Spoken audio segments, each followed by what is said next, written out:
ನಮಸ್ತೆ. ನಮಸ್ತೆ. ಈ ಸತಿ ಬಿಸಿಲು ತಾಪಮಾನ ತುಂಬ ಜಾಸ್ತಿ ಇರೋದ್ರಿಂದ ಹಸುಗಳನ್ನ ನಾವು ಯಾವ ಥರ ಕಾಪಾಡ್ಕೊಬೇಕು? ಈ ಸಲ ನಮ್ಮ ಶಿವಮೊಗ್ಗ ಜಿಲ್ಲೆಯಲ್ಲಿ ಈ ಸಲ ಮಿನಿಮಮ್ ಅಂದರೆ 36 ಹೋಗಿದೆ.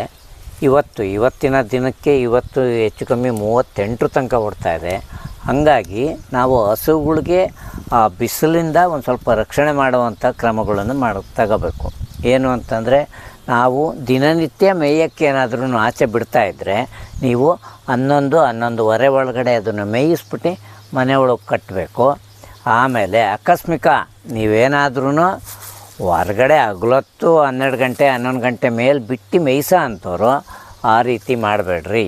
ಮನೆಯಲ್ಲೇ ದನವನ್ನು ಕಟ್ಟಿ ಅದನ್ನು ಮೇಯಿಸೋವಂಥ ಪ್ರಯತ್ನ ಪಡ್ರಿ.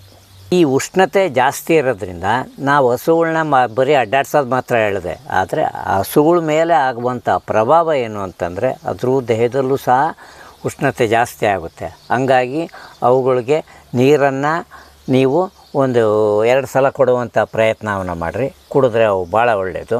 ಜೊತೆಗೆ ಅವುಗಳ ಮೈ ಮೇಲೆ ನೀರನ್ನು ಹಾಕುವಂಥ ಅಭ್ಯಾಸ ಮಾಡಿರಿ. ದಿನಕ್ಕೆ ಹಿಂಗೆ ಉಷ್ಣತೆ ಜಾಸ್ತಿ ಇರೋದ್ರಿಂದ 2-3 ಸಲ ನೀರನ್ನು ನೀವು ಹಾಕ್ತಾಯಿದ್ರೆ ಅದು ಉಷ್ಣತೆ ಕಮ್ಮಿ ಆಗುತ್ತೆ. ಜೊತೆಗೆ ಚೀಲ ಏನಾದರೂ ಇದ್ದರೆ ಗೋಣಿ ಚೀಲ, ಆ ಗೋಣಿ ಚೀಲವನ್ನು ಒದ್ದೆ ಮಾಡಿ ಹಸುಗಳ ಮೈ ಮೇಲೆ ಹಾಕೋದ್ರಿಂದ ಅದ್ರ ಟೆಂಪ್ರೇಚರು ಒಂದು ಸ್ವಲ್ಪ ಕಮ್ಮಿ ಆಗುತ್ತೆ, ಅವುಗಳಿಗೂ ಸಹ ತಂಪಾಗುತ್ತೆ.